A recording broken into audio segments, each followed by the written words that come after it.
Here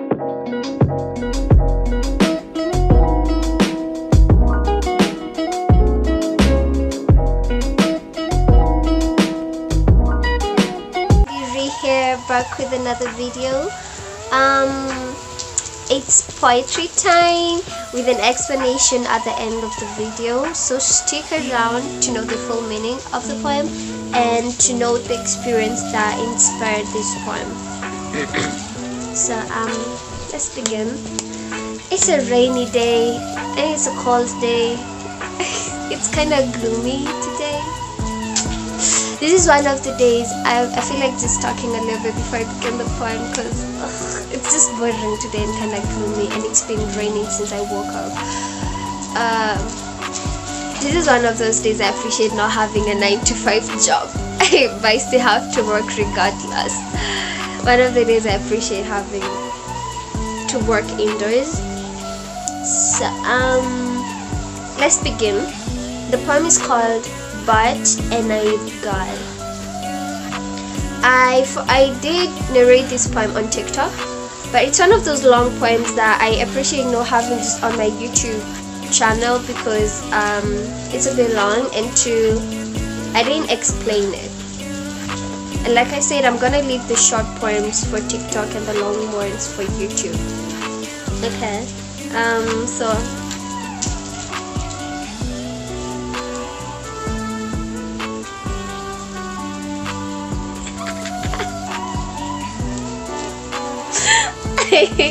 there was something on my tongue and it was bugging. It's like a small string or a strand of, no, it's not a strand of, oh, it's just something from this, it's far from this letter. Okay, so But a Naive Girl. You had loved and lost, and I was but a naive girl, yet to love and to hurt. I let you teach me, and we started living the lesson. And boy, did it feel like heaven, that love. You kissed me like you were introducing yourself each time. You touched me like you wanted to leave an imprint of yourself on me. You held me like I was your own. You looked at me with newness that you knew filled my mind. And when you wrote, you were glad I was a whole new perspective. You loved that I was immersed in the lesson, willing to learn with you forever. You loved that you were someone's first. But you didn't want a student. You wanted someone like you. Lesson 1 on love was over, and without warning, without a transition, loss was introduced to me by you. Each evening I had to go to bed and not know where to put my head. Each morning I woke up with things to tell you, forgetting you didn't talk anymore. My heart did not break, it shattered. I wanted to unlearn everything. I wanted to unlearn you. But that kind of loss leaves the deepest scars that can't heal. It leaves you with thoughts that won't leave. It stays true to your first words when you first said forever. Then I thought that I needed to unlearn with you. So I looked for ways to work you back in my life. Anything. You didn't have to love me like a student anymore. I wanted you to kiss me like you wanted to break a wall to something else, and I would kiss you like forgiveness. I wanted you to touch me like I was the key to your pleasure. Hold me with all that was in you, not afraid to break me, to look at me different. And that's the end. The end. So, like I said, most of the poems that I wrote at that period when I was dating. I'm gonna have to start looking for other poems that are not about this thing, this X thing. But it's kind of hard to find them, because the ones I keep finding are those ones. Because at that time, I was always writing. You know, this guy, whenever I was talk about something, my feelings, yeah, we would talk. But then you get to a point where, stop bringing up past issues, and sometimes he wouldn't listen. It got to a point where I literally gave him my diary. I was like, okay, you don't have time to listen to me. And if I start talking, you start saying that whatever I'm talking about, you're referring to something that happened, and we talked about that, we solved it, so why are you bringing this up again? I don't want to talk about that. Or he starts spiraling and starts saying, I have like a lot of work to do and I can't do this right now. I'll start spiraling with all the emotions that we're gonna talk about, something like that every single time. So it got to a point where I literally just visited him and I told him, here's my diary, please read it so that you understand my thoughts and my feelings and how I've been feeling about this whole thing, because you never get time to sit and talk. So please just read the poems. Not the one like poems per se, it was just my journal, but the poems came from some of those entries. But he never did. He never read it. Honestly, I thought that was the one thing he would actually want to do, read my diary. Like, I thought he would actually jump to the opportunity. I was mistaken, because I kept pushing to him the whole day and he kept saying, there's something else I have to do, and night came and he still didn't do that, and well, I had to go back with my diary. I had to go back with my journal. Just kind of sad. Honestly, I just went back to school and I cried. I was staying in the hostels and I cried, and I was like, well, let me just keep it to myself. So, Bad and Naive Girl. What was I saying? Oh yeah, because at that time I was always writing something. I was always feeling something every single time. So most of the poems I have like 90, I said 90 or 80, I don't know, like 80 or 90% of my poems are about love and heartbreak. Just that kind of pain that comes from heartbreak or love. Yeah, so you're gonna hear so much of that. And he's literally my first love. He's the only guy I've ever had, so for 5 years. And when I went back to writing poems, which was, I used to write them in high school, but the high school ones were not as deep, and I didn't even write poems as much in high school. I used to write novels in high school, like a whole novel, sometimes even sequels, like this part 1 and there's part 2 coming and part 3 coming through. So yeah, there weren't that many poems in high school. After high school, that's when I started writing them, and that's when I met him. So most of the poems are literally just about him, because that whole period I was always with him for like 5 years.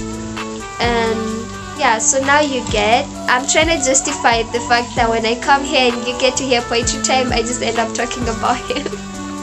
I'm sorry, I still don't like it, and I'm starting to realize that now. So next week I'm not gonna upload so many of my poems. I'll be writing new ones. I do have, of course, other poems that are not about that, but I'll be uploading them soon enough, and some of them are not as long, but due to this situation right here, I'll still narrate them, doesn't matter how short, here on YouTube. So next week I'll be writing more poems. I have written a couple, by the way, but I'm not confident about them yet. That's why these are the ones that I'm confident in. I'm not confident about those ones yet. So next week I'll be writing more as I upload the short ones, as I narrate the short ones on TikTok. So Bad and Naive Girl, it starts like this. You had loved and lost, and I was bad and naive girl, yet to love and to hurt. So when we met with this guy asked me if I've ever dated, and I told him no, and he was like, so how do you write your poems? Because I told him I write. And I'm like, I don't know, I just write from experiences. And he's like, the best inspiration for poems is literally pain and hurt. And your family sounds so perfect. It's like you've never gone through that. And I'm like, well, okay, pain and hurt. Never gone through that. So most of my poems are just gonna be about the struggles of a introverted girl or something like that. Those are the poems that I was always writing about, the struggles of an introverted girl. Which reminds me, I have a poem that I like about that. I like about the whole introverted thing. It's called teach me how to talk to them. I think that's what it's called. I'm not sure. You know what? I'm also gonna do that. By halftime, I'm gonna shoot that one.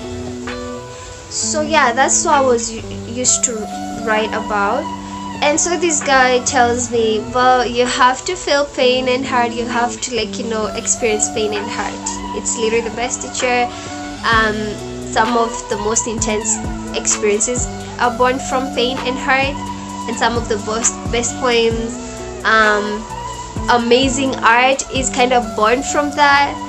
Later did I know that it's like he was telling me, allow me to introduce you to pain and hurt. I usually think about that thing so often. I don't even think he remembers. It was a text, and I remember reading that text when I was at the church gate. I was going to church. It was on a Sunday, and I read this text, and I started thinking to myself, does he know that this text kind of insinuates that he's gonna teach me pain and hurt? And I was like, maybe he's just saying that, he's just saying like some of the best art is kind of born from hurt and pain, he's just saying it. Well, little did I know. Now I know. I think about that time a lot, and I kind of remember where I was at the church gate and every single thing that was happening around me, because that moment made me think. And when he first started, introducing me to pain and hurt, I used to go back to that time, and I'm like, well then, you kind of predicted everything, boy.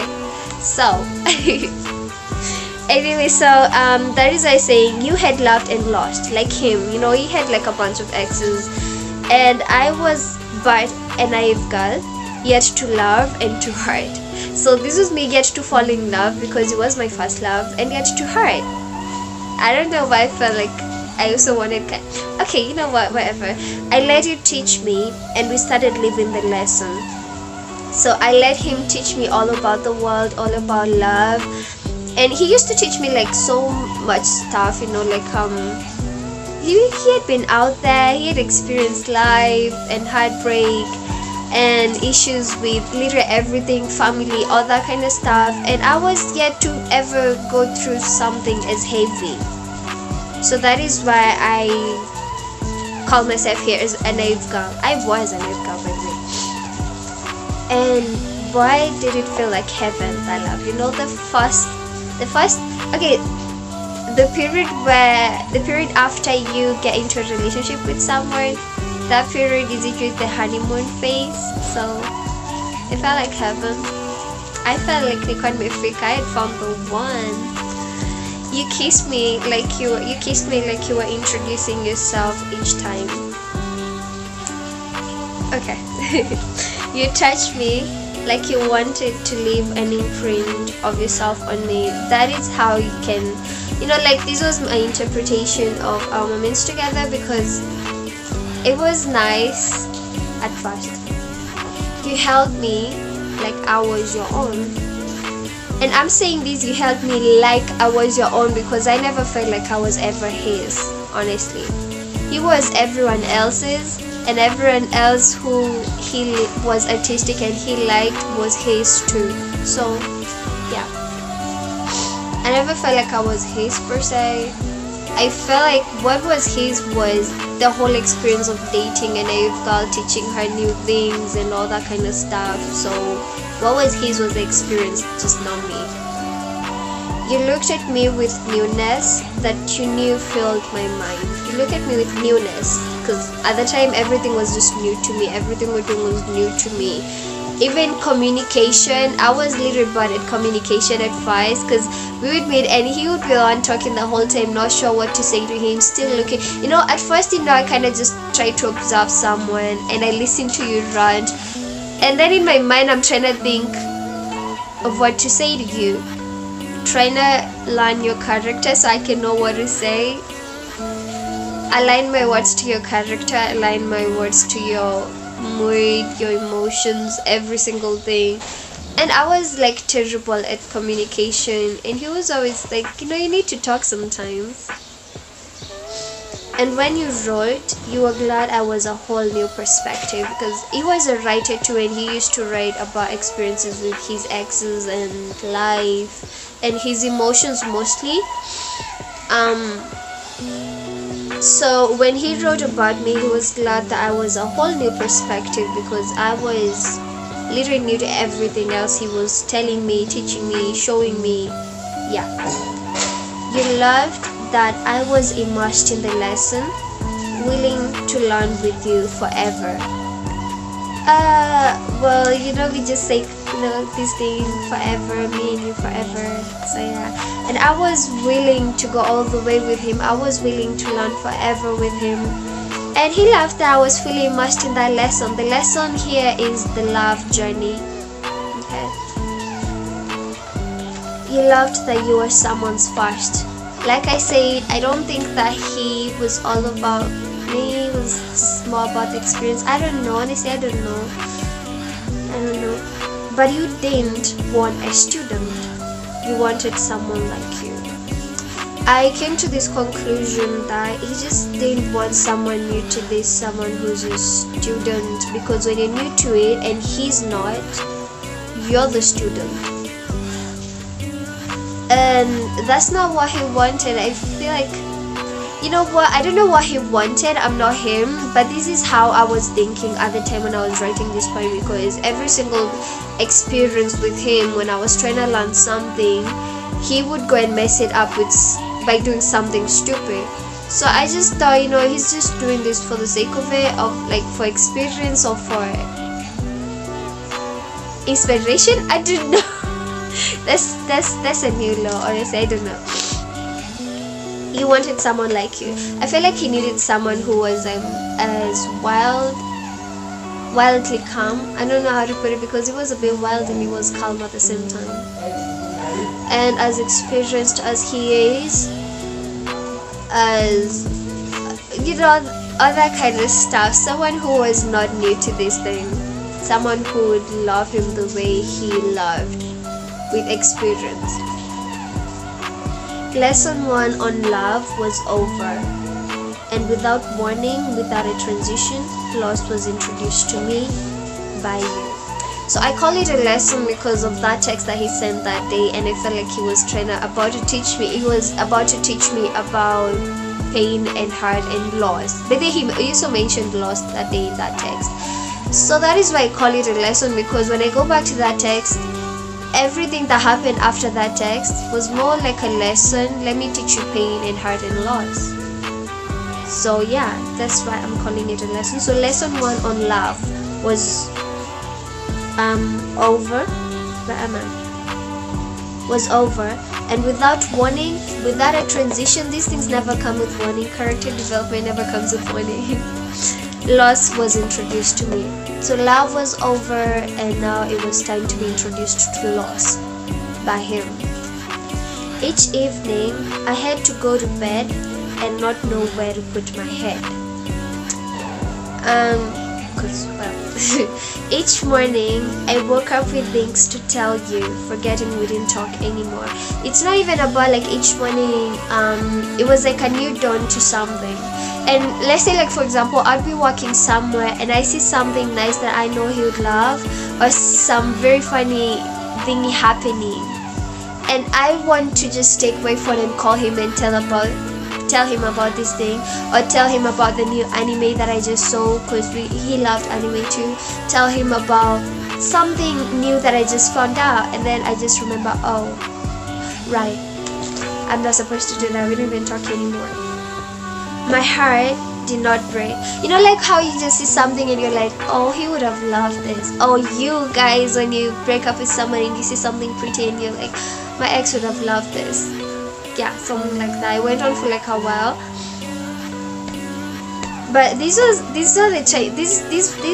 I didn't write this after the final breakup. This was the time when we were on and off.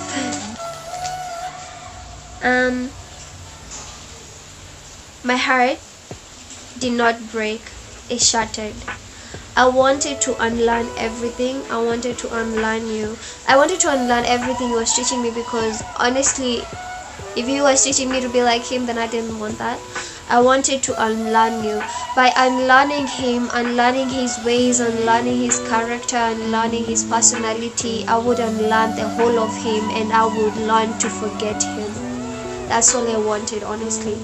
because without forgetting him, the whole on and off thing would just keep going on. But that kind of loss leaves the deepest scars that can't heal. That kind of loss, the kind of loss where you just I'm talking about first love. You know, like how it's kind of hard to forget first love. It's like really hard. And I meet people who say, I even tried to Google this, can you even forget your first love? And they're like, no, you never stop loving them. It's just that, you know, you kind of suppress something, and you just need someone who you're gonna love differently, who's gonna show you a whole new perspective of love, and you know, a bunch of stuff like that. But what stuck with me is you never really fall out of love with them, but you learn to forget them.